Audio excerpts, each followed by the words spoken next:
That's a pretty good name, by the way. Jart Studios. Jart. But the thing is, maybe it shouldn't have my name in it. But your name's not Jart. Your name's Jared. I guess that's true. It's not my government name. Right. That's right. It's not on your ID, or is it? Not yet. I'm working on getting that changed. It's surprisingly hard. Right. It is, you know. I want to just change my name to a random set of numbers. What? Yeah. Smiley face emoji, that's my name. Tear on both sides of eye, laughing emoji, or if that's somebody's name. Can you name your kids an emoji? Is that legal? Probably not. How would you? Well, then what would you call them? A smiley face, smiley emoji, smiles. I don't know. You'd give them a nickname like anything, Jared. You'd give them a nickname, you know, wouldn't matter. Oh, so their name is an emoji, but then you give them a nickname. Their nickname's John. Right, exactly. But my name's actually the dancing emoji. Right. Yeah, my name's actually but you can just call me Michael emoji. Right. You can call me Billy. Exactly. Oh, that would be great. Who knows, man? People always have some interesting and crazy ideas out there, you know. Yeah, dude. So, it is spooky season, and that's not being racist. Spook is one of my favorite racist terms for black people. And you were the first person to ever tell me that. I was completely unaware of that. I've opened your eyes to a lot of great racial slurs. You have. And that's the sort of service that I love to provide. Well, that brings me, reminds me of what you told me yesterday, which was, is it better to have somebody ignorant about something, especially like language or words, or know how it's used so you know how not to use it? Yes. You know? And I would say it's probably better to know it. And know how not to use it. Yeah, or if you are using it, at least know what you're saying, you know? Right. That's true. That's true. I think, yeah. Hey, look, Chad, it's picking me up this time. Does that make you feel any better? The camera sees me. Well, I want your camera to see both of us as humans, Jared, not just me. Yeah, well, too bad. Now it's like, forget that other guy. Anyway, so it is spooky season, and it made me think. I was thinking about you're talking about haunted houses and the corn mazes, and it made me wonder of other apple orchards, spooky things you could do. Okay, and I just want to pick your spooky brain. Okay. Call me racist? I want to pick that spook part of your brain. I know it's in there somewhere. So off to a strong start. Alabama, the Maple Hill Cemetery. Already sounds spooky. In Huntsville, Alabama. Oh, sure, the actual cemetery here is creepy and all, but it's the playground that'll really get you. In 1985, somebody decided to open a playground adjacent to Huntsville's oldest cemetery, presumably to give the children of mourning parents some respite. I don't know if that's probably why. Instead, it appears that the residents' ghosts are the only ones enjoying it most. People I like how that rhymes. Oh yeah, I didn't even notice that. People report seeing orbs of light going down the slide and unoccupied swings moving, accompanied by disembodied giggles. Disembodied giggles? What does that even mean? That's exactly what it says. I mean, that means you hear like a giggle in the distance, right? Is that what that is? Disembodied? Well, it's disembodied sounds like a part of your body gets removed from your body. Right. But it's like, do you sound like a headless giggle? That giggle separated sounds like or existing without the body, so it would be like a giggle coming out of thin air. Okay, that's creepy. Adding the eeriness, some locals believe the victim of a rash child murder in the 60s were buried nearby. I'm sure they were. Of eternal course. play dates with the cemeteries. How do you feel about cemeteries as far as spooky goes? Spooky as hell. Yeah, cemeteries don't bother me. I mean, that sounds spooky, and I probably wouldn't choose a playground, but cemeteries don't bother me. So if someone said, we want you to spend the night, sleep in a tent in a cemetery, would you do it? Yeah. Okay. Yeah, I don't think I'd be nervous. I don't think I would be nervous, but I think I'd be nervous that I get murdered or something, but not by ghosts, by living humans. That's true. I mean, living humans are definitely a bigger risk as far as we know. But I don't know, dude. Sometimes I wonder a little bit about the paranormal and that kind of thing, you know? Listen, I don't want to spend the night in a cemetery. Right. You're not looking forward to it. But I don't know if I would. I don't know if I can't imagine that I'd get nervous that I'm hearing noises or something. Now, maybe specifically this. But what if you hear a noise though? Then what? You hear like a creepy laugh that you don't know if it's Oh, like, jeez. you know what I mean? Like, Yeah. that's what I'm saying. Like, Yeah, that would mess me up. you know? Like giggles and disembodied giggles. Right. Right. That would scare the shit out of me, dude. If I was laying in my tent and then heard like some like eerie little. Yeah, that might bother me. Like, yeah. ooh. Yeah. Jared. Oh no. Ooh, that'd be bad. Jart. Oh God, that's not my name. Right. Okay. Ooh, I'm good. Yeah. What about the Alaskan Hotel, the most famous ghost to roam the halls of Alaska's oldest operating hotel? Is that of a gold miner's wife who lived here while waiting for her husband to return. When he didn't, she began supporting herself by working as a prostitute until he did return. Not exactly thrilled with her new career choice, he killed her. And now guests and staff regularly report encounters, no, not like that, with her ghosts. Oh, man. Oh, jeez. Okay, now, this would actually really scare me? A prison. Now, prisons scare me. Why is Especially those old school prisons. Like, we saw pictures of that. What was that prison in, like, Poland or something? Where was that prison that we were looking at a few weeks ago? Czech Republic. Oh, right. Czech Republic, yeah. That book I was reading, yeah. Yuma Territorial Prison, established during Western expansion. This territorial prison scored itself 111 permanent guests during its heyday between 1876 and 1909. Not one to shy from a rep of locking people up into hot, dark places. Arizona has designated a state historical park. Oh, gee. What? Easily one of the creepiest in the nation. It just sounds like a money grab, One of the right? most yeah, that's kind of messed up. It's like like even after the prison closes down, we're still going to profit off of prison. Well, that's the American way, dude. Gotta make that money. Guides report feeling chills when they pass cell 14, where an inmate doing time for crimes against nature killed himself in the What so-called does that even dark mean? cell. Crimes against nature. What does that even mean? It was. This is like the 1800s, Right. 1900s, so it's probably something harmless, like I don't know, questioning Jesus or something. Right. Like. Do you think maybe they're, or maybe like believing in evolution? Maybe Earth is more than 2,000 years old. Oh no, he's been possessed. Prisoners in Pitchlark Solitary went mad, chained to ring bolts in the walls as well. A lot of hotels. Yep. Well, it's basically where someone has been murdered. Yeah, that's really all That's it takes. yeah. It's and then Right. yeah. Do you believe these ghost encounters where people say they hear stuff? Sometimes I feel like it's sort of placebo, and especially in these quote unquote haunted places. Right. Like people want to hear Or stuff. maybe they have a little mini speaker above. That like, could the definitely little be air it, vent, you know. Yeah, it's hard to say. I don't know though, dude. I think there is something weird about like energies, and I don't know if that has to do with spirits or what. And I'm obviously no, expert in paranormal or any of this junk, but I feel like I don't know, there's just something about like spirits and energies and presences. Yeah.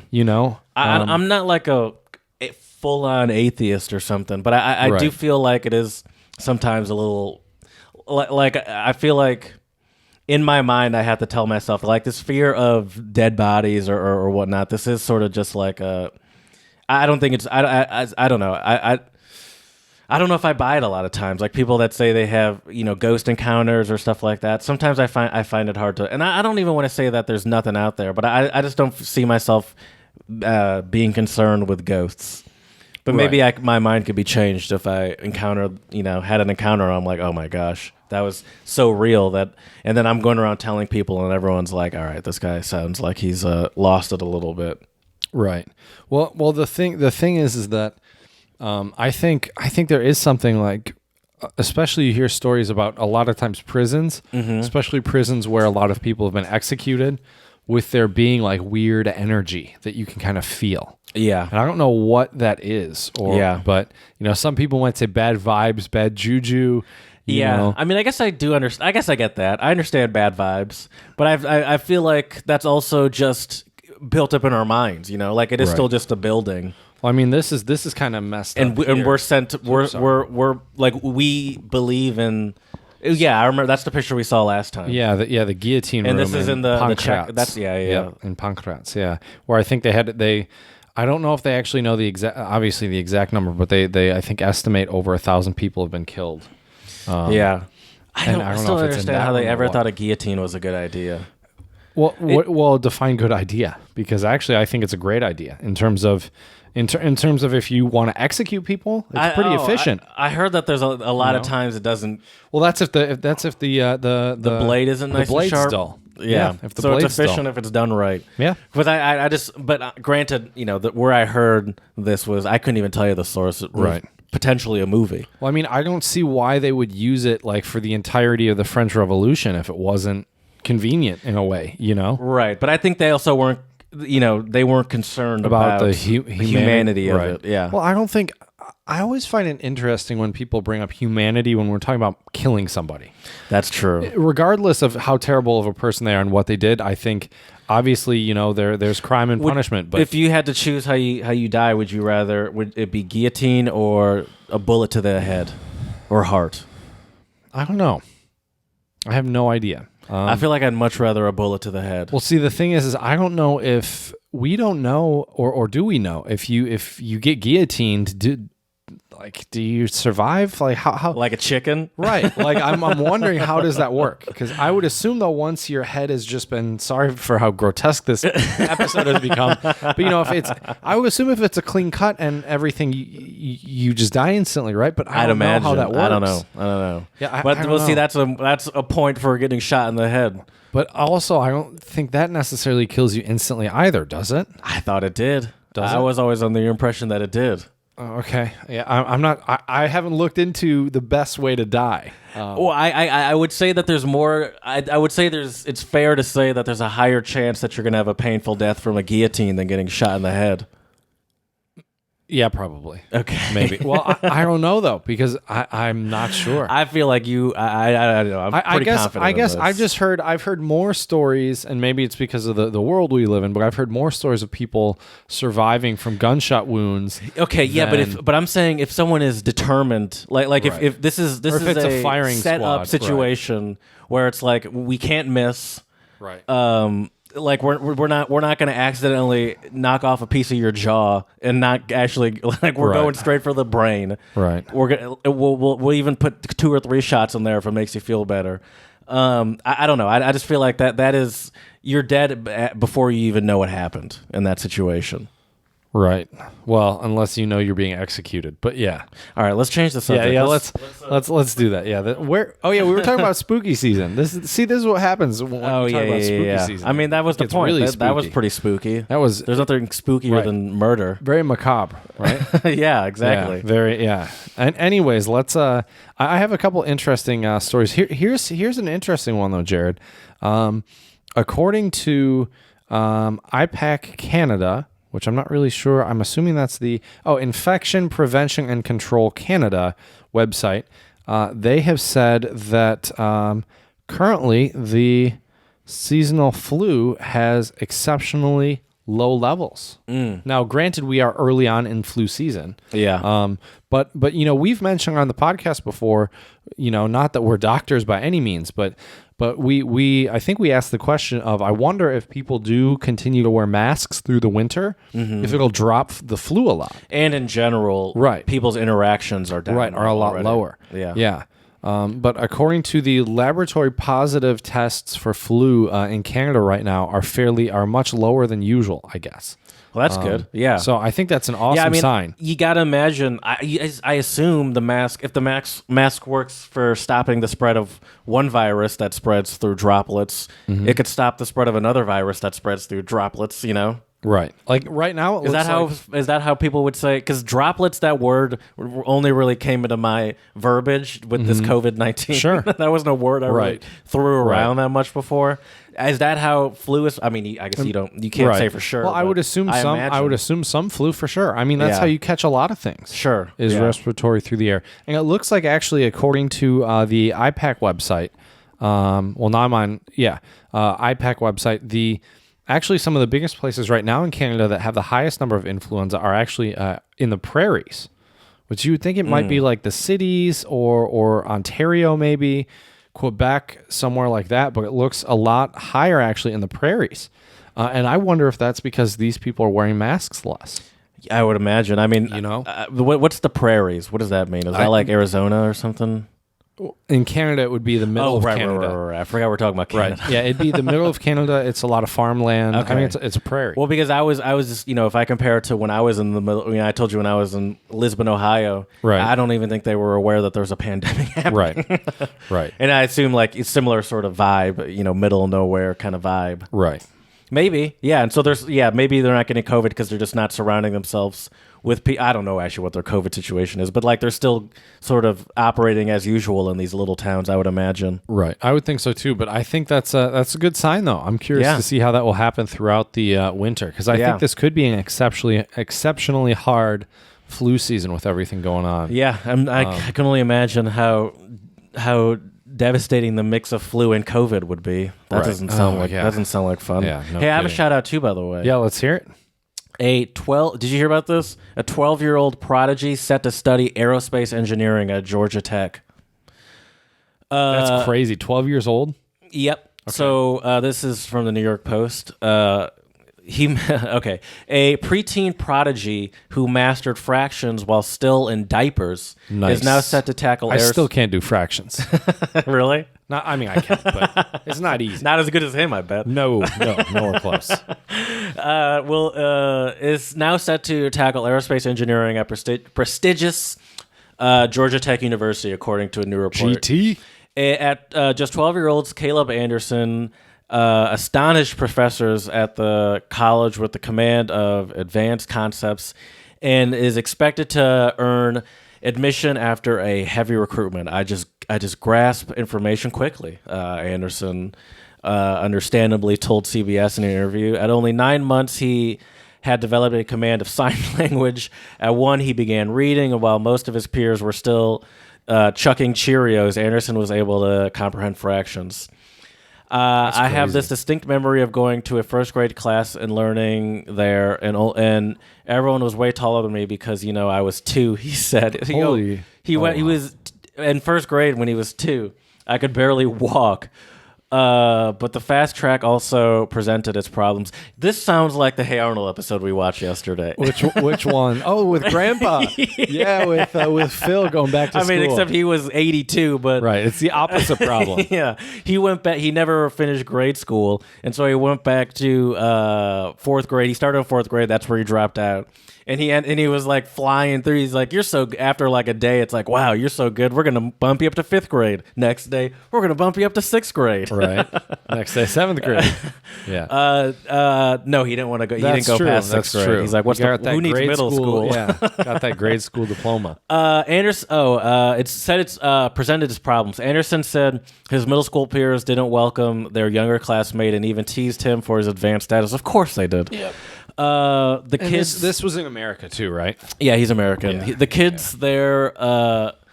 They kind of looked down on me. They treated me like I was an anomaly. Caleb said. I mean, you kind of are an anomaly, but still, it's kind of messed up that they treat you like that. Obviously, right. I'm not saying that they should treat you like that.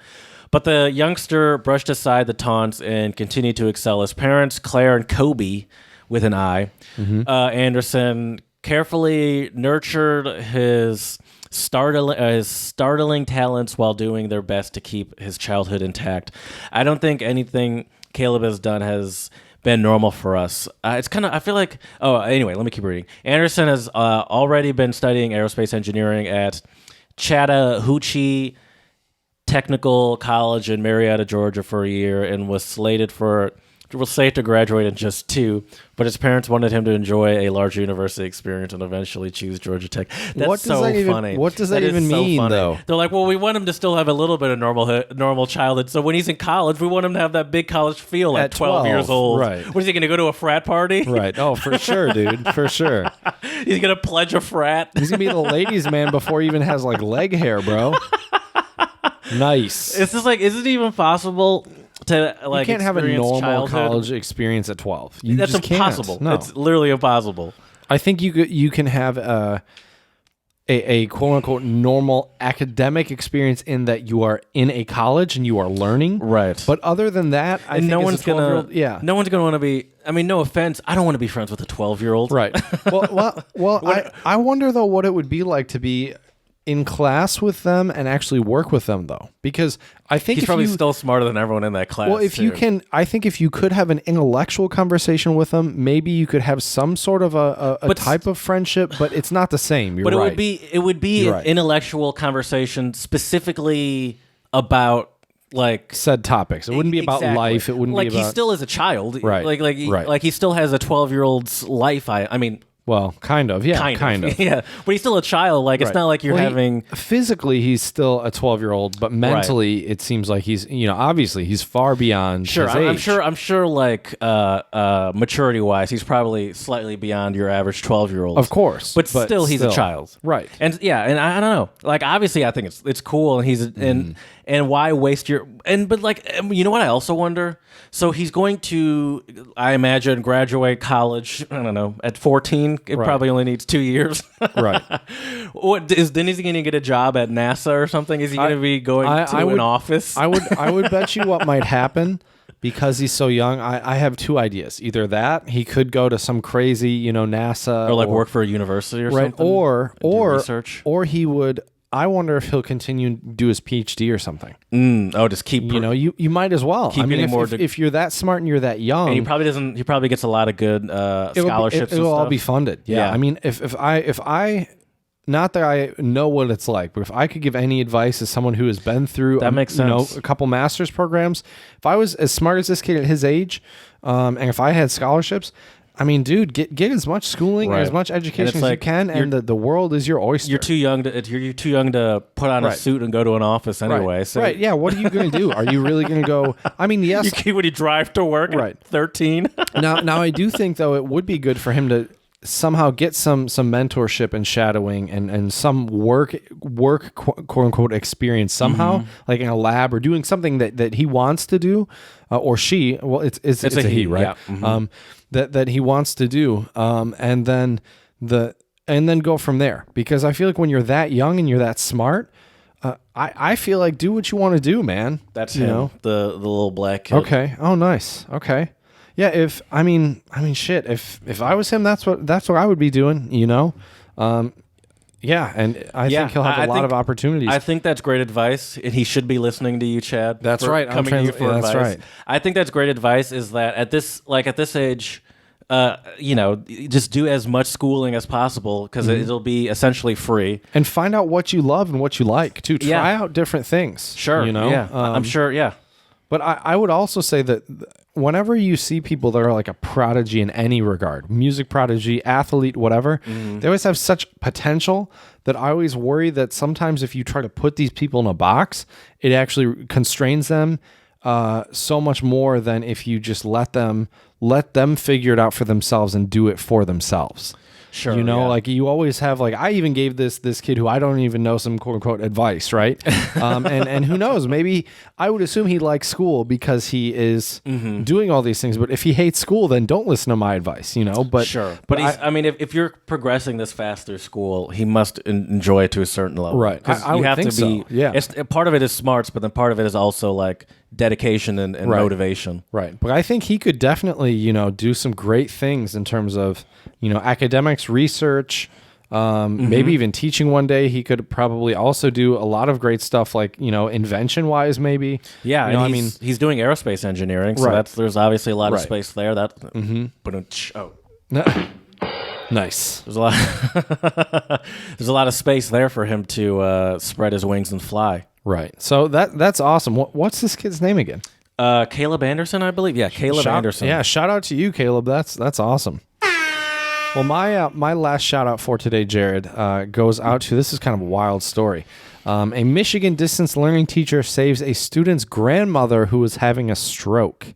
So in Muskegon Heights, Michigan, an elementary school is being recognized for her efforts that may have saved the life of one of her students' grandmothers. Julia, I don't know if it's Cock or Cook. Okay. Either or, you see the same spelling for both of them in the States. Julia, I'll just say Cock. Because like K-O-C-H. K-O-C-H, exactly.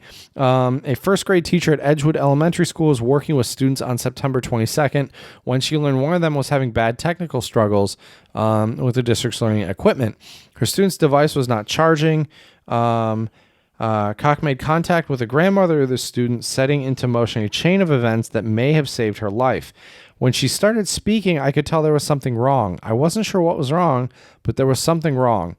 She said, it turns out Cynthia Phillips was having a stroke and was in desperate need of emergency help. Cox summoned administrators who called 911.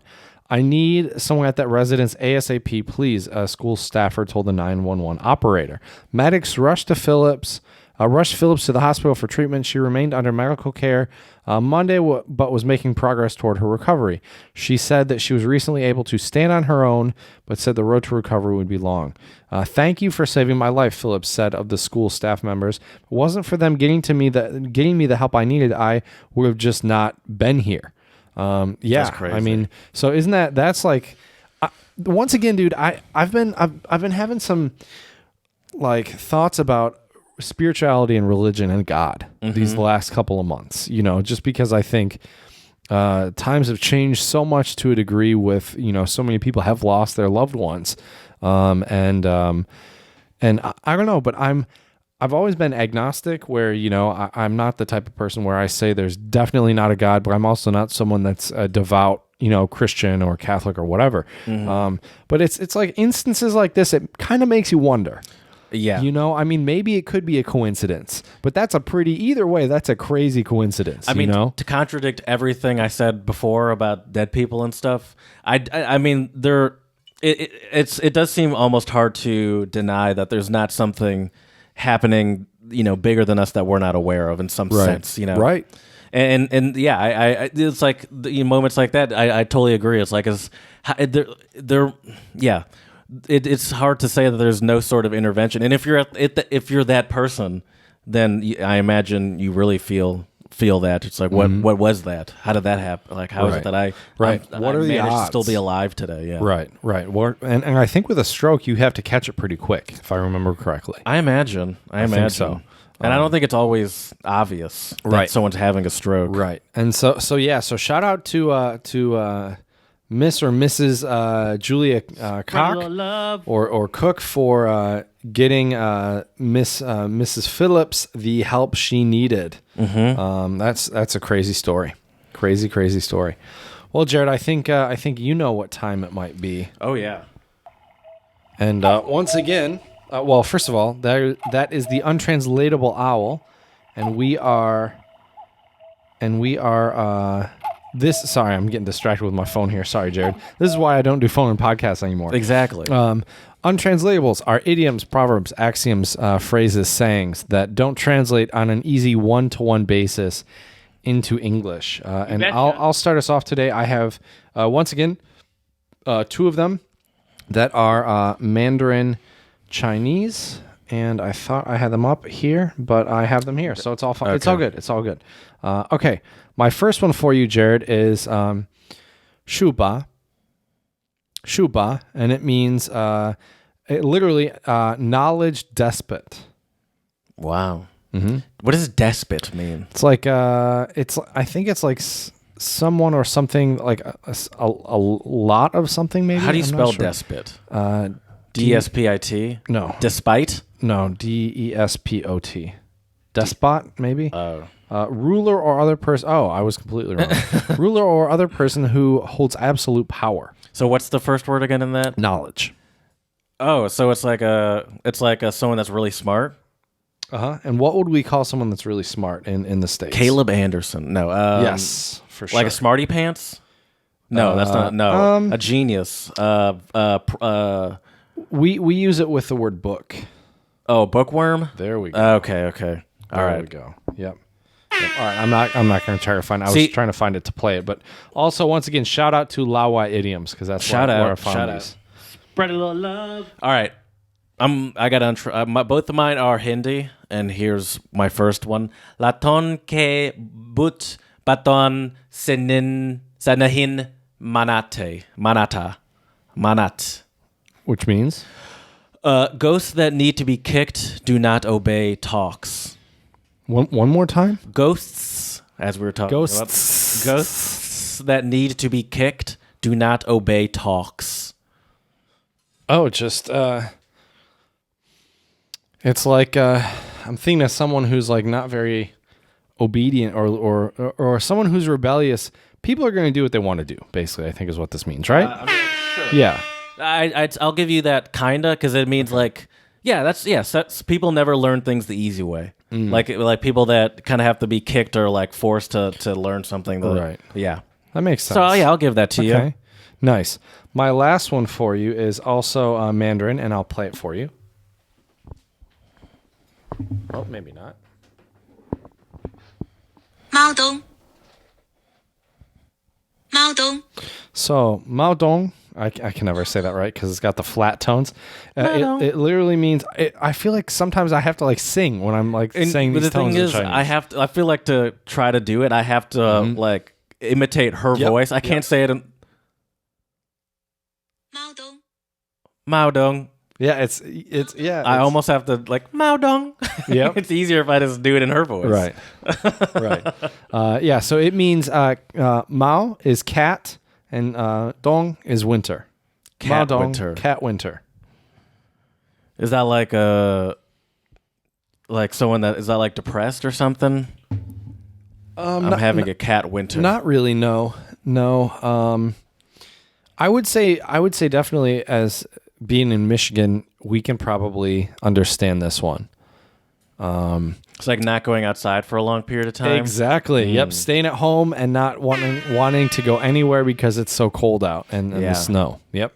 Cat winter. Because cats never go outside. Is that what that maybe? Well, maybe like a house cat. Yeah. Sure. Yeah. Mm-hmm. Yeah. Those feral cats be wilding, bro. They're everywhere. I got to live my life. That's right. You can't control me. Hindi. My next one is still Hindi, and it's Bandar Kaya Jane Adra Ka Swad. What would a monkey know about the taste of ginger, Chad? That's just somebody who's clueless. No? Oh, dang.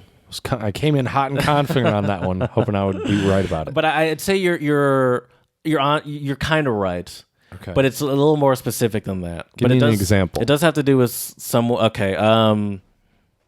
Let's say.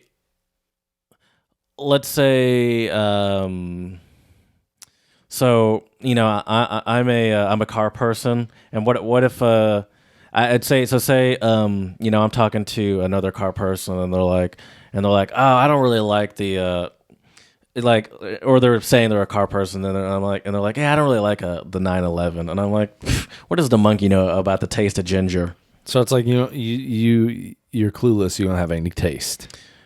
Yeah, I kind of give you that. Yeah.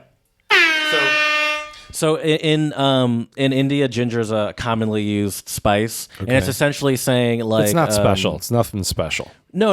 It's saying like so it would be kind of weird for someone to dislike it. So they're saying like, what do you know about like what you don't, essentially saying you don't know what you're talking about, and like what do you know about anything? It's like what what do you know? So it's like I don't like if not liking someone that something that everyone else likes, and it's like this person doesn't know what anything. Okay. Well, I would say that's like the type of person that thinks the lone wolf way is the way. I feel like this lone wolf. That's what we're talking about today, right? Yeah. The lone wolf gave me a look there where I wasn't sure. No, I was just trying to see if I agree with you on this with the statement. Well, let me elaborate a little bit. Maybe we'll see if I can get Team Jarts to be on Team Chad here. So I think there's this idea about how like the lone wolf is like this person who is like super independent and resilient and does all these things. And I think the interesting thing about the idea of being like a lone wolf is not that I think it's bad to be independent or autonomous or be able to be alone, but like I just don't think that if you want to accomplish anything in life, I don't think approaching it as this lone wolf is really a realistic way to approach it. Yeah. Because you always are going to need people to help you regardless what you're doing. There's no way that I can think of, unless you are literally self-sustainable and you live in a cabin in the woods somewhere and you're chopping your firewood, but still that axe you have was made by somebody. You know what I mean? Like exactly. You cannot, in today's society, no one is a true lone wolf. You know what I mean? It's just not possible. Yeah. I have people have dreams of going off the grid and being fully just lone wolves, but it's still not that realistic. Right. But yeah, but I think the idea of a lone wolf kind of gets glorified a little bit. Yep. Like being able to do stuff on your own and not having help. But yeah, I agree with you. It's not very realistic. And even the people that are glorified for it, they're probably not really as lone wolfy as you might think they are. And I bet like Elon Musk, for example. Right. And I bet you they wouldn't even say they're lone wolfy. You know, they wouldn't say that they're Anyone that does, I think, is also kind of what's the narcissistic? Proper, yeah. Self-centered. Like it's kind of like our president. He kind of like I did it. Exactly. Yeah. Like I'm saving you. Like I take responsibility for everything. Right. And it's like there's no credit given where credit is due. It's exactly. Yeah. Yeah. And I think the other thing with thinking about trying to be this lone wolf is it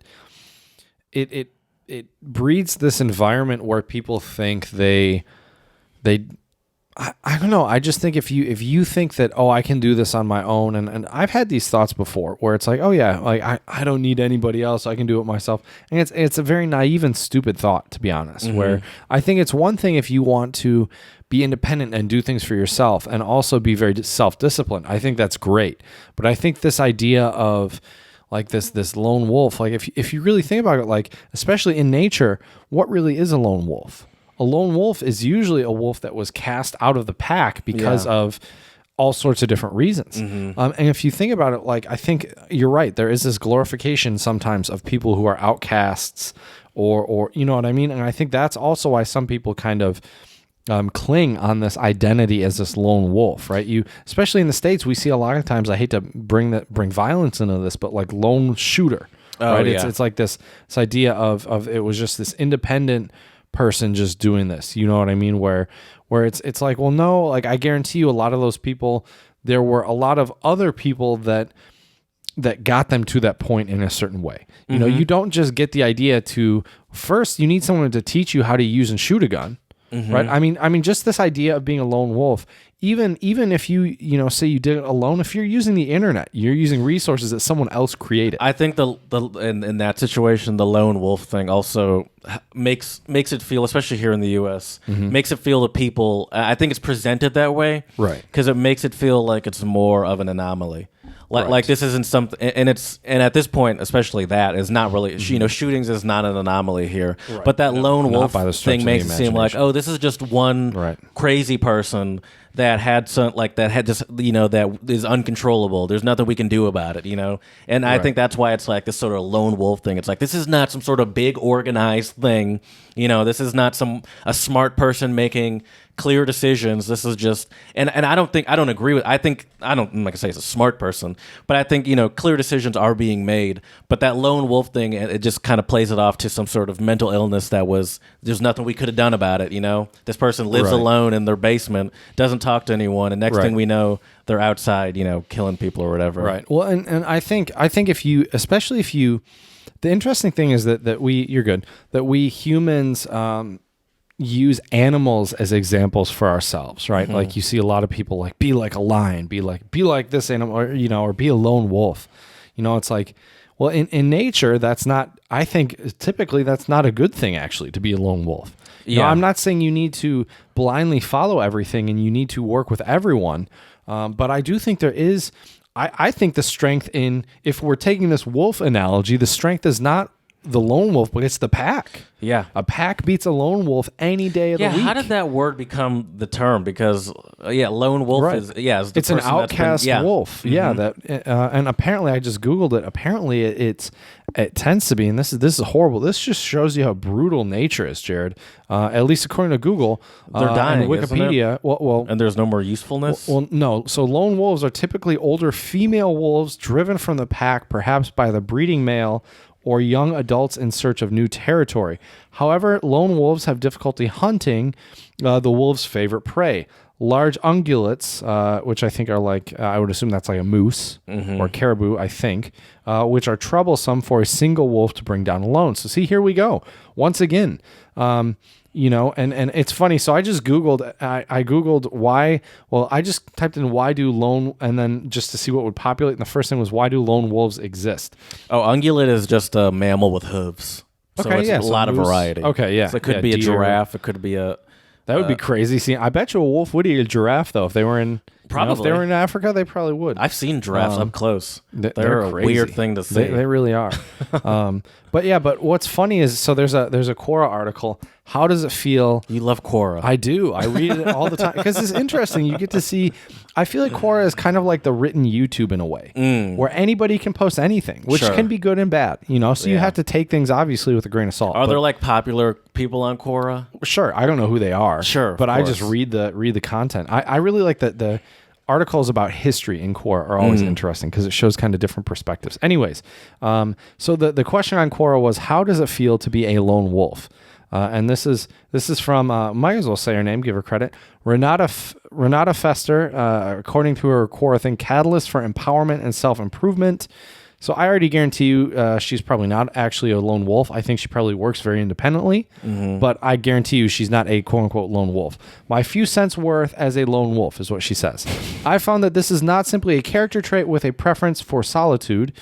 And once again, I think this idea of a lone wolf is seeking solitude. They're not seeking solitude. Yeah. They're being outcast by their wolf society. Right. Yeah, like I right? like to be alone, but I don't Right. think anyone will call me a lone wolf. Right. Well, and I think this what gave me this idea actually, Jared, was Yeah, I've been us being meaning in to the, ask you that. us being in the pandemic, and I think a lot of people think now that they're these lone wolves because they've been separated from their friends and family and offices for so long. But you're not. Well, you called it the Lone Wolf Fallacy. Is that just something that you thought of? Yeah, Okay.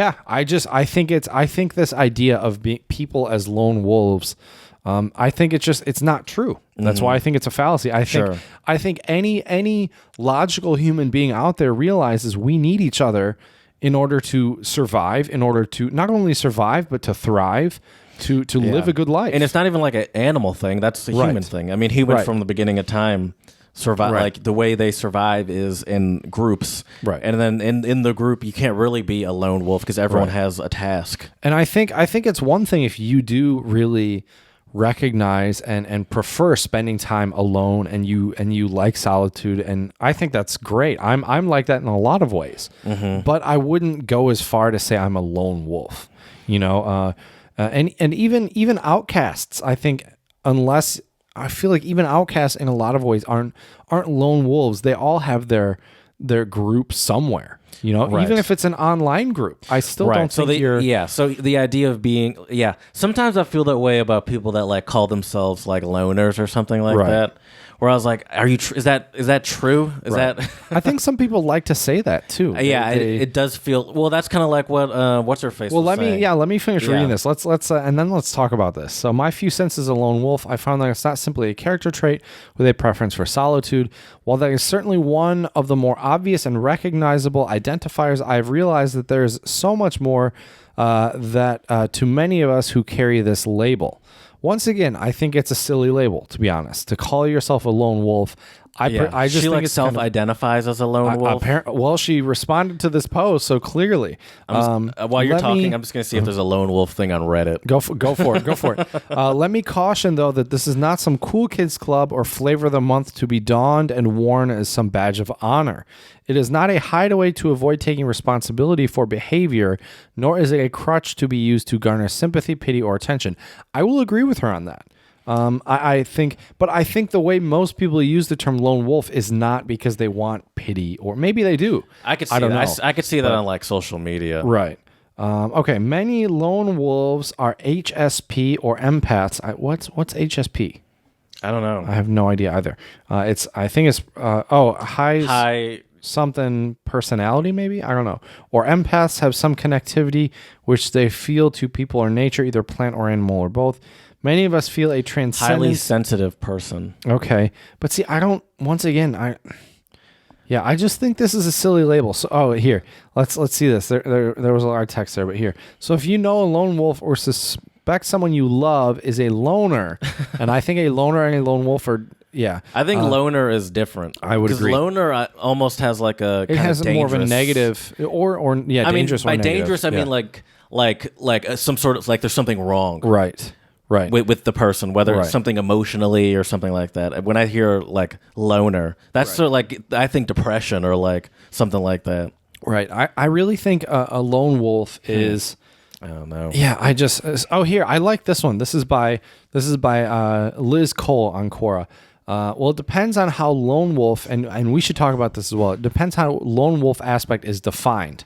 Number one, a lone wolf is because someone has too much self-worth, confidence, respect to actively seek out other people for company and or approval.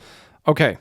Once again, Sounds like me. I find that you can't equate this to an actual lone wolf. Right. That's my whole issue with this as a fallacy, right? Because even someone like that isn't alone. Well, right. And yeah, I guarantee you the people that even though it's difficult. Right. And even if you have too much self-worth or confidence or respect to seek out other people for company, or I think no one should be seeking out other people for quote unquote approval. But the thing is here, can you be a lone wolf and maybe you don't have friends, you're a loner and all that stuff, but you have like a corporate job? Are you then not a lone wolf? Because you have to rely on people at work. Well, I mean, once again, it depends how you define it, right? It depends how you define it. Because I feel like that's how you would define it, though. That's why I'm asking that. Well, I'm not really sure. I'm still trying to work this out in my head a little bit. But number two, though, a lone wolf because they are reclusive to society due to their social anxiety, social awkwardness, social isolation, or whatever reason. I mean, that makes sense. I would honestly say, well, I think at least if you take the nature example, because that sounds, I would say that's more reflective of the nature example. Actually, I agree. But see, here's the other thing. So with the first definition, a lone wolf is someone who has too much confidence or self-respect to seek company or approval for others. Oh, I don't care. Too much confidence. That's not like me. I misheard that part. Right. But I think the issue with that is I would say most people out there have at least a couple of friends or someone. You know what I mean? Like I can't imagine like a true lone wolf. At least the way I view it would be someone that was so outcast by society they literally had no one. I don't even know like what does that do to someone's psyche? Right. To be fully isolated. Like I feel like that in itself might cause someone to like go insane.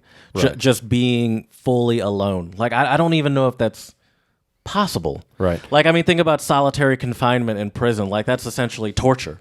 Right. And it's literally just keeping people alone. Yeah, for long periods of time. Exactly. And this is kind of funny. Once again, I find it interesting these people who answer these and say themselves are lone wolves. I mean, we all love to label ourselves in certain ways. You know, that's just what we do as people. But so this person says, I am a lone wolf as the first definition. So someone who has too much either self-worth, confidence, respect to actively seek out other people for company and or approval. I guarantee you though, Liz, the woman who wrote this, I guarantee you do have people you go to, you don't just sit at home alone every day, all day. Well, maybe you do now because of the pandemic, but I guarantee you call or Facebook or FaceTime. I feel like a lot of people, I don't know how old she is, but I imagine she's probably around our age or younger. I feel like a lot of people just use that to, like as a personality. Right. Or as a way to sort of justify their Aussie behavior, as the Germans would say. Well, here you go. It's interesting you say that, Jared. Let me read more what she wrote. So, I am outgoing, easily charismatic. I am. This is terrible writing, by the way. I'm outgoing, easily charismatic individual, a natural born leader, as they say. Whatever that means, who is well respected Humble too. Who is well respected, here we go, well respected by friends, family, and colleagues. Even strangers like/respect me. A lone wolf is not respected. Yeah. In nature, that is the lowest of the low if you're a lone wolf. Yeah. The description lone wolf is used to describe like killers that right. And that's kind of the way I view lone wolf. You asked me about a definition. I guess that's kind of the way I view it. Or also just the fact that the way she's describing this, I would say this would be a pack leader. I think she's using lone wolf to describe someone that doesn't rely on others for, which I still don't know if I agree with that's what she's doing. Right. But I think she's like, but that's impossible. It's literally impossible. And if you're an independent person, why do you have to say you're a lone wolf? Why not just say, I don't seek the approval of others. I'm independent. You know? Also, there's something I don't like how confident this person is in who they are. I don't know. That's a weird thing to say, but it's weird how it's like I'm a natural born leader. People love me, but I don't need them. Right. Oh, this is funny. Okay, this is also an interesting one. This is from a guy named Wayne, an engineer, writer, and poet on Quora. Here we go. I'll have you notice that people who change the world are lone wolves. I would also disagree with this. You might, me personally, I think that's the lone wolf fallacy right there. Yep. Because I think that's why I mentioned Elon Musk earlier, because it's like he's changing the world. Right. It's like he's in charge of a company that's doing stuff, but it's just like he's not he's not doing it. Exactly. So here, let me continue. So you might say Bill Gates is married. I would remind you that he did after. What does that have to do with anything? After he was married, I guess he might be commenting from somebody. Same for Jobs. There's nothing about yeah. Anyways, I'm not. Yeah, okay. but that makes it seem like just because they started a company beforehand, that their wives can't contribute to anything. Also, Right. There's more than just a significant other that people rely on. Right. Right. And I just don't. But think, I think that's a very American idea that like anyone that's changing the world is like they do it on their own. right, which is so unrealistic. Yeah, and it's like these are the people that get popular because they're the leaders of it. But and even if you yourself, one person has a great idea, you still need numerous people to really get that idea in motion. For the most part, you know. For the most part. This actually made me think about Formula One because everything does. And and I think that's a great example of like the fallacy of a lone wolf, because these race car drivers are obviously the celebrities, and everyone talks about how oh, they're so great, look at what they're doing on the racetrack, and I'm like, it's so weird to see these. Sometimes you see these people like talk so much about the driver, and then you see the driver talk about their team and all that stuff, and it's like this in a weird way. Even though the drivers, the celebrities making the most money and all that stuff, they're like a fraction of what's happening on the team. Like there's engineers that put the car together. There are people like that have to make sure this thing works at the highest level. And it's like, yeah, the driver gets in and drives it, but if they get in and turn it on and it explodes, then like I don't know. Yeah, It's just they won't go very far. Or even when they do like a pit stop, obviously you have to do it as fast as possible. Right. You're just sitting there relying on the other people to do it, and if you mess up and it's 6 seconds instead of 3, that could make a big difference. Right. I always think about that because it's like people will always talk about like, oh, this driver's this driver's that, and I always wonder, like, do the people that work, maybe they like it, maybe they don't want to be like the Lewis Hamilton who everyone is obsessed with and knows. Right. I think there are a lot of people that don't. Yeah. Right. Yeah. And yeah. But I think that there's a lot of lone wolf fallacy in some sports like that, or even like a sport like a tennis where they're kind of on their own, right? Or like a fighting sport where it's like, yeah, but there's still a lot more behind the scenes, that you don't know about. And the trainer is the dietitian, the trainer, the doctor, all these different people, are crucial for these athletes and these. I think the other thing, the issue I have with the whole idea of this lone wolf thing, this lone wolf mentality, is that it also kind of separates you from seeing that you are a part of something bigger. Yes. Whatever that may be. That could be spiritual. That could be a team winning a championship. That could be a business goal, a country goal. Exactly. Anything like that. So I think this idea of lone wolf isn't. I think being independent and being strong as an individual is very important, because that as the team will make it even stronger, right? Sure. Yeah. But I think this idea of lone wolf is, I just don't think it's really smart and it's that sustainable. I think if people who say they're a lone wolf, I think they're honestly lying to themselves. Really, or they just have a very different definition than I do, which is fine. Like all these people seem to have a different definition than you do. But let me at least just mention this, because I think this really is a good quote, and this actually comes from the Jungle Book. Okay. So Mowgli, who's this kid who's in this pack of wolves, right? The wolves always have this like saying, right? So now this is the law of the jungle, as old and as true as the sky. And the wolf that shall keep it may prosper, but the wolf that shall break it may die. As the creeper that girdles the tree trunk, the law runneth forward and back. For the strength of the pack is the wolf, and the strength of the wolf is the pack. And, if you think about it, like we've talked about, a pack is so much stronger than just one. Two brains are definitely better than one. I think that's why, if this podcast was only my ideas or only your ideas, it would not be And I think even half as good maybe isn't even a proportionate amount. I think the two of us working together Sure. is what really makes this podcast what it is. Yeah, that makes sense. Yeah. And It is weird to see like executives and stuff get praised to me as like a lone wolf, as this person made it on their own. Because if you were to spend even like an hour at that working for that company, like I'm sure Microsoft, Apple, all these, any company, all they do is talk about teamwork and how important teamwork is and working on a team and working with other people. That's all. Big companies spend so much, or any company spends so much time focusing on that aspect of the team, and to where it's so funny to be like, people on the outside are like, oh, Elon Musk, Steve Jobs, Bill Gates, these guys did it by themselves from the garage. Where it's like, yeah, but then you go to their company. Or it's not, but it's like, no, because you go to their company and all they're going to be preaching as a main tenet on how we're going to succeed in this company is through teamwork. Exactly. And I think the idea of someone who's independent or confident is a lone wolf, I don't think that really holds water, at least according to the way I view being a lone wolf. Yeah. But look, I get why people, and wolves are actually one of my favorite animals. But I just, but they're not. Yeah, but once again, I just think it's so funny too, because it's like you clearly don't know what a lone wolf is. Right. At least in nature. Right. Exactly. Yeah. Like a literal lone wolf. Right. Is an outcast and probably won't survive very long. Right. Because the part of the reason why wolves, I believe, are so effective as hunters is because they hunt in a pack. Right. Exactly. Well, and that's how we've survived. Sure. Yeah. If you look at our society and our world would not be where it is today if we were all lone wolves just doing our own thing. And I think some people too, like the other reason why I guess I have a slightly negative connotation with the term lone wolf is I also think is someone who might be kind of selfish in a way. Like if you only care, and really at the end of the day, yes, you do need to prioritize yourself. You need to prioritize yourself, your health, and your wealth.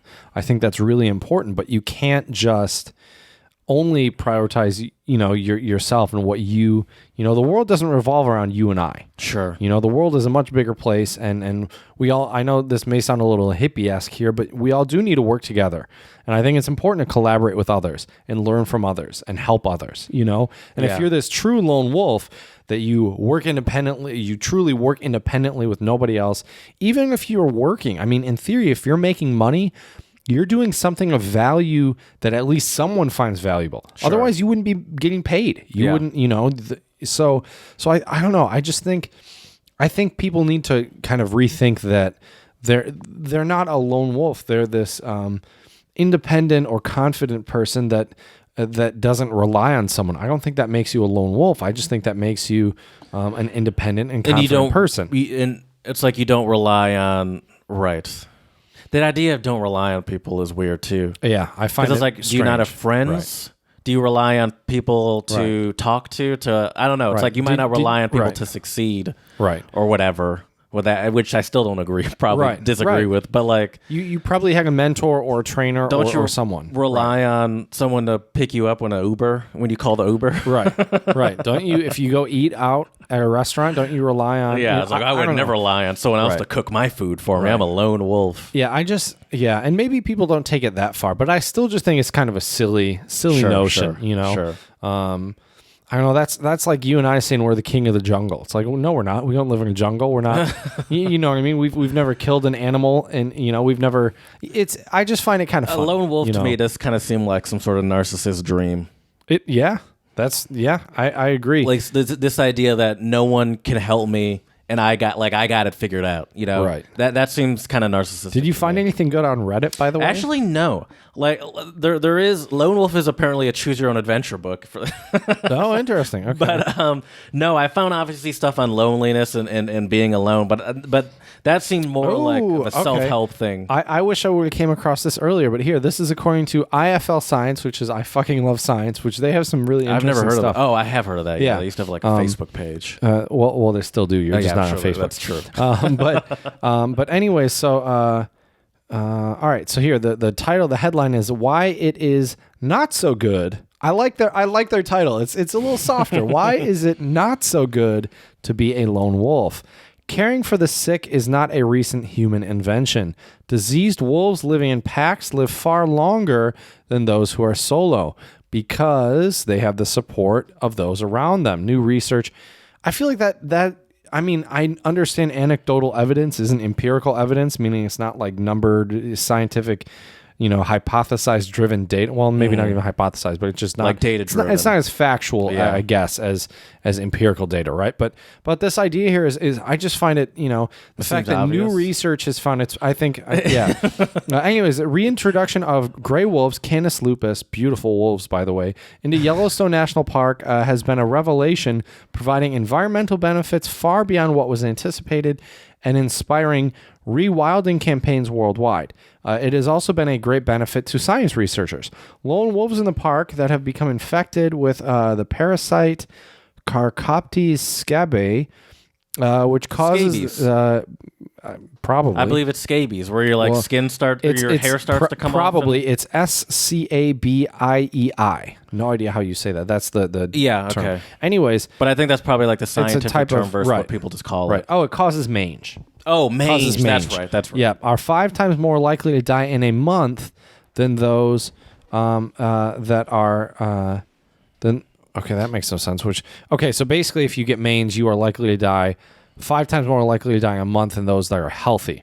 But what does that have to do with anything? Okay, on the other hand, here we go. Okay, on the other hand, when mangy wolves are a part of a pack containing at least 5 healthy wolves, their death rate drops to match their companions. So, which means they have like a 1 in 5. So it flips. I think it flips the risk of dying just because you have a pack, right? I wonder if that has anything to do with, in countries like Japan and Korea and China, like they tend to live longer than we do. I wonder if some of that has to do with the fact that they live in their live families. with their families. Maybe. Yeah. Well, I mean, what's interesting is there are some. I don't know if I 100% agree with the statistics, but there are some statistics that say that men live longer when married. And what some people say, the reason why is because their wives are generally the ones that will say, hey, you need to go to the doctor and get this checked out, which That's is probably kind of That's true. true in my house. Right. Exactly. Exactly. And so once again, if not only then, if you're living with your family, you have your mom and your dad, are you all right? Like, should you go to the doctor? You know what I mean? So, whereas I feel like a lot of times if it's just me, I might say, oh, I'm just going to sleep it off, or oh, I'll be fine. But once again, I mean, that's the importance of That's actually that's not funny, but often you hear like, blah blah blah died, and then the husband or wife died a couple months later. Right. And I didn't even think about that part of it. It's like, oh yeah, there's probably just not anyone checking in on you. right to some extent. Like I don't think it's just purely heartbreak driven. But right. I mean, some of it might be, but yeah, you're right, 100%. So I mean, I just find it fascinating that we do have these working definitions that a lot of people have of this lone wolf being this strong, independent, whatever. But then I don't know where it came from though. Because a lone wolf, if you actually understand wolves at all, or nature to some small extent, I feel like it's just, to me, it doesn't make sense. You don't want to be a lone wolf. Yeah. Right. It's like you've been cast aside and you're going to die faster now. Right. Like maybe you want to be that pack leader. Sure. Maybe you want to be the top wolf or the top dog. But sure, you're not. But you still are relying on. Much like all these executives or whatever, they're still relying on their employees. Right. Well, I mean, I know this. I'm just gonna. I mean, a team or anything in general is stronger as a team. If you really think about it. I mean, some of the best people always have some of the best people by their side. That's why they're successful. You don't get to a high level of anything, I don't think, without having other people of a high level at your side, or some that are even at a higher level that help you. Sure. Like that's the importance of having a mentor, which we've talked about on the pod before. Oh, we're also talking about like Messi yesterday, and how sometimes he chokes and stuff. When it's like, even though Messi theoretically is one of the best players in the world, he can't win. He can't win by himself. Right. Yeah. He still needs like the cohesiveness of his team around him, which sometimes it seems like they struggle with. But it's like, just because he's the greatest in the world doesn't mean he's just going to automatically win. Right. And I think we need to really.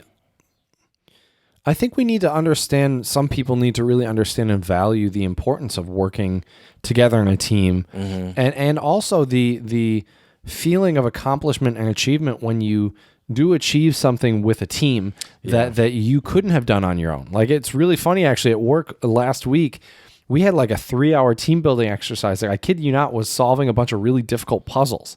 It sounds funny, but it sounds fun. But it was a great team building exercise. I mean, there was something that was difficult that we could not do alone. And not to brag, but my team didn't come in first, but we did come in second. Okay, you can't brag about coming in second. I mean, okay, so I'm not bragging, but we did come in second, which I thought when they tallied the scores, I was like, we got to be pretty far down. But we worked pretty well as a team, and I can tell you, if it would have been just me, I would have solved 4 puzzles. I mean, I did solve 4 puzzles. I think our team, we solved about 9, 10, or 11 puzzles, which was pretty good. So, but I mean, teamwork is super important, and I think being independent is good, but it's just as good, if not even better, to be able to be independent, but also be that double-edged sword. Be able to be independent, but also know how to work with others. Sure, when you need to. Yeah, I mean, I think that's especially as a leader, that's one of the more important skill than being this lone wolf is knowing how to work with people and get people to want to listen to you and trust you and all that stuff. I think that is a way more impressive, and I think that's probably what these, once again, executives are better at than even being lone wolves, is convincing people of their ideas, motivating other people to do their ideas. And that is by no means a lone wolf thing. Right. Interestingly enough, though, too, Jared, lone wolf is a term that some people do use regarding terrorists. Oh, yeah. That's also an interesting one. Yep. Okay, hold up. Can I actually read this?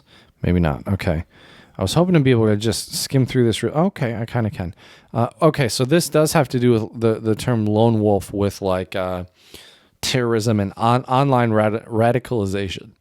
Excuse me, which is, I would also agree in that regard, it's also not true. Even if you have one person acting alone, they're not fully acting alone. And I don't know about terrorists, but some of these white supremacists that are shooting people up or whatever here in the U.S. Like oftentimes they'll be like, oh, here they were in some racist tactical training, or here they were on some website like chatting with people about how much they hate Jews or something like that. Like there's always some sort of, I don't know. There's oftentimes that sort. I don't know. People don't even the people that do these heinous acts, they get the ideas from people, or they're not just coming up with these ideas on their own most times, right? So and I think a lot of times maybe there is motivation from other people, whether implicit or not. Oh, this is interesting too, Jared. So speaking of that nature thing, with can a lone wolf survive, right? Well, so this is fascinating. So I guess this is from braintrain.me. It's a blog, and it's about can lone wolves actually survive, and how does this apply to humans, right? So here's the question here. This is kind of interesting. So as individuals, can we survive solo? Loneliness and isolation are on the increase, especially now, right? Public Health England has deemed loneliness as actually a greater health risk than obesity. Social isolation, which I'm not sure where they're researching what their numbers are, so I'm not so sure I buy into that. But anyways, social isolation is now... I kind of buy into it. Maybe not worse than obesity, but I could buy into it being a serious health crisis. Oh, it's definitely a serious crisis and a serious threat for sure. Social isolation is now a national epidemic that is so damaging to our health, research has shown. Especially now. I mean, even pre-COVID, like in these current days, there's talking, and as we're talking about with texting or whatever, like it's not the same. I could definitely see it being a problem now even more than ever. So so social isolation apparently, as we have seen, is a national epidemic. We've seen it all over the world. Really, it's a pandemic. It's so damaging to our health that research has shown it's the equivalent of smoking 15 cigarettes a day. In Japan, they have a phenomenon called hikikomori. Hikikomori, I don't know if that's how you say it, where reclusive adolescents, often male gamers, become withdrawn from society and seek extreme forms of isolation and confinement, often not venturing out of their bedrooms for months or even years at a time. And see, to me, that is not a healthy or a happy person. No. But I guess maybe who am I to judge? Maybe they are happy. No. But you don't think so? I don't think it's possible.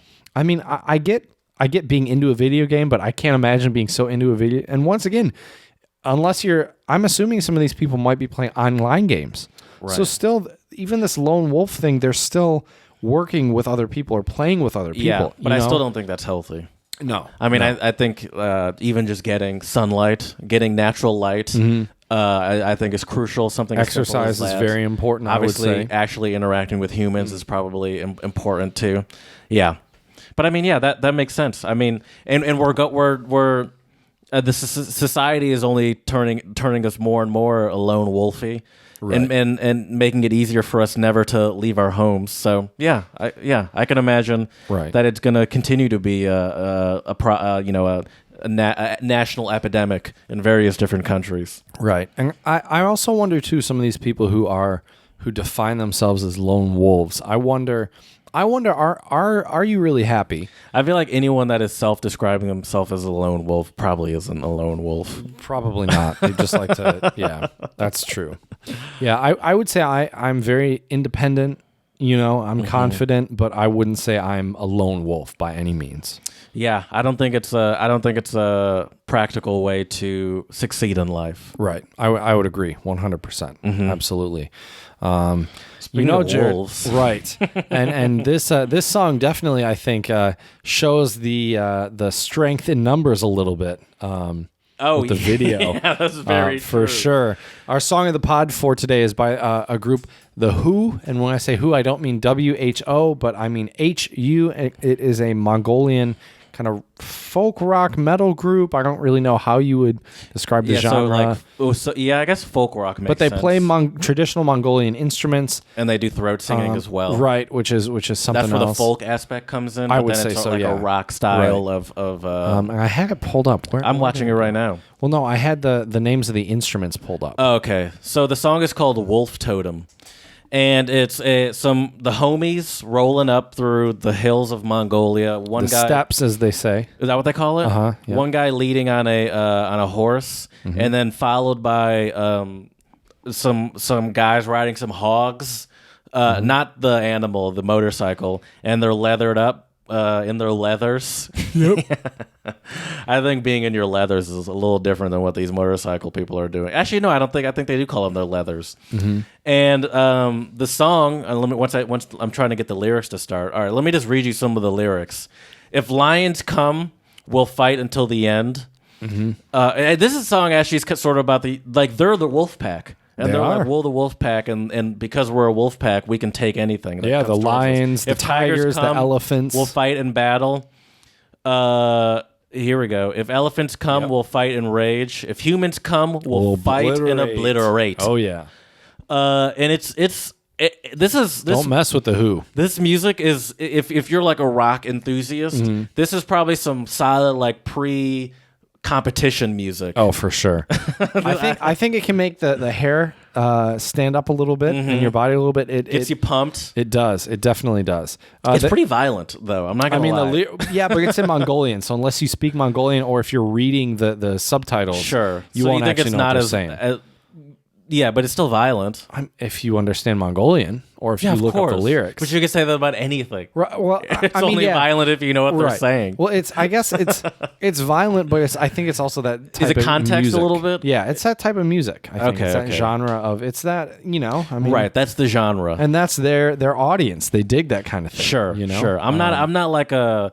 it's almost kind of like a metal crowd a little expert? Bit or something, where they seem to enjoy the violence. Yeah, it is, and that's the funny thing though is metal people. I like metal music, and I've gone to plenty of metal concerts. Metal people, although they're kind of dark or creepy or spooky or whatever you want to call them, they are some of the nicest people out there. It's so funny. Like they have this hard exterior, this, and they talk about death and blood and violence and all this crap. They're kind of like Helga. I bet you they're great. A lot of them are great poets. Right, exactly. But they have this hard exterior. Yeah, and so some of the instruments, for example, one of them, Jared, is called the morenkur, which is the horse fiddle. That's the two-string bow thing. Yeah, and on the head of it, he has like this sort looks like an axe almost, like an axe head. Yes, it does. But it's like a horse. Yeah. on the tip of it, and it's like a silver horse. Yeah, and so pretty there's cool. there's a ton of really cool Mongolian instruments played throughout the song, which is awesome. Do you know what the guitar thing is called? I'm trying to find it. But There's I'm like not something sure. that sort of looks like a guitar. It has a pointy end to it where the tuning pegs are, and then it has like a sort of a wider, flatter sort of area where you actually pluck it. What do you call that? The body of it. So here, And they're all very ornamental. I love how ornamental these instruments are. They are, and I tell you what, man. When I went to some of the like little touristy places, they had these Mongolian instruments for sale. Are they expensive? And they're not too bad. Okay. But they do have amazing just ornamentation and artwork on them. I trust me, you know me. I thought about it. But Kind of hard to travel with. yeah, bringing a bowed instrument like that or a stringed, I would have gotten a stringed instrument myself. Because that's just me. But Sure. Okay, so hold up. I'm trying to see which one because that one was 4 strings. I thought the thing the guy was playing, and I'm not seeing it on this list of traditional Mongolian instruments. Oh wait, right here. It might be a kuchir, A kuchir? but a more modernized version of it. maybe more they modernized. fancied it up But too. yeah, but the reason why I like groups like the Who is their videos. You know, they're obviously like out somewhere in Mongolia. It's like, but it's I just wanted to say it's authentic, but I think it's kind of authentic. I don't know. I think it's I'm not really sure if you would say it's authentic or if you should say it's a blend of traditional music and other genres. Maybe Right. that's a more accurate portrayal of it. Saying it's authentic, I don't even know if we have the expertise. We don't have to the say authority, that. or Right, the authority. yeah. That's true. But That's a good point. but I do agree with you. I love the blend of what we expect from like a sort of metal or rock music, blended with the throat singing, the instruments, the language. Right. I like the blend. It works very well. And the throat singing and their voices are very suitable to the sort of vibe that they're trying to give off. Right. It's this very kind of tough guy. badass. Yeah. But see, I would say these guys seem very much more tough and badass because it's such a huge group of them. Sure. If it was and just they're- one dude just, doing it.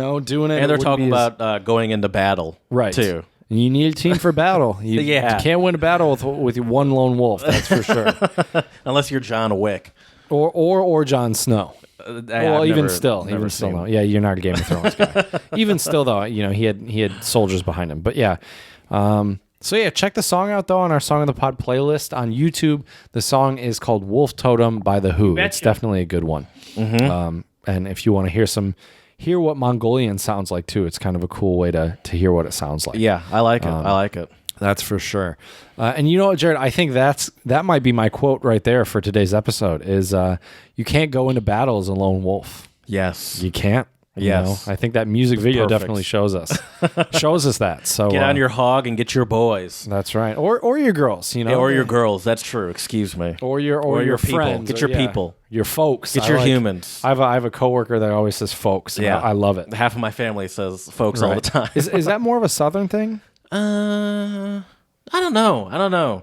I think it's more of an old school thing. Like I think it's just My coworker's my age though. Well, Yeah. she's a little older, but Southern? still. Yeah.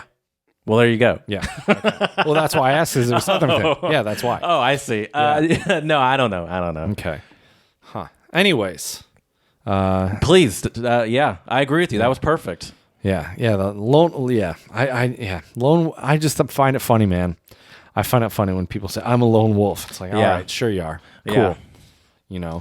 I have no problem though. I mean, wolves are fascinating creatures and they're badass animals. But I think they are badass, and we respect them the way we do is because they are such intelligent pack animals, really. So yeah, I think I've called myself a loner before, but I would never call myself a lone wolf. And I feel like I call myself a loner, fully acknowledging that it's because I don't make a good effort to meet people, but not because I'm some sort of like I don't need people, Well, and I don't even know if loner is the correct term. You Sure. know? I mean, probably not. You're not Especially not now. You're not a loner in the traditional sense where like you can't talk to people or I you're guess not. so. You know what I mean? I don't Like, feel like I could talk to people. okay, well, then I guess You that's don't in your count own head. because yeah, sure. We The do a problem is- podcast. We do a lot of talking. Exactly. So it's This is a little where I get it different. all That's out. true. That's true. Jared, after today's episode, he'll be like, all right, don't need to Yeah, talk to go into anybody now for a silence. week. Yeah. I can chill. Okay. Put on my headphones, listen to my podcasts. Yeah. Yeah. But yeah, so let us know, though, what your thoughts are on being a lone wolf or if it is a fallacy at untranslatablepodcast@gmail.com. You can find us on Instagram, Untranslatable Podcast, for all sorts of great pictures and clips. So check us out there. Also on Twitter, Untranslatable1, the number 1, for all of Jared's great wit, humor, and retweets. I actually haven't been on. I've been trying to avoid social media for a while. Just Probably for the best. Yep. But check us out on Twitter. And lastly, please, 5-star reviews on iTunes and Stitcher. Let us know how we can make this podcast better for you. So as we say at the Untranslatable Podcast, dziękujemy, muchas gracias, shisha, and do svidania. Don't be a lone wolf and check out our podcast. I was just looking at this video for the song, and I noticed that they were doing like a pan. Let's see if I can find it. They're doing a pan of the people, and they blurred out one of the guy's rings. Oh, right there. Really? Look. Interesting. I wonder what's on that ring. Interesting. Oops. I accidentally moved it. That was clearly blurred out. I moved it. I lost it. I might have actually clicked it. Oh, it's coming up. I wonder what's on that ring.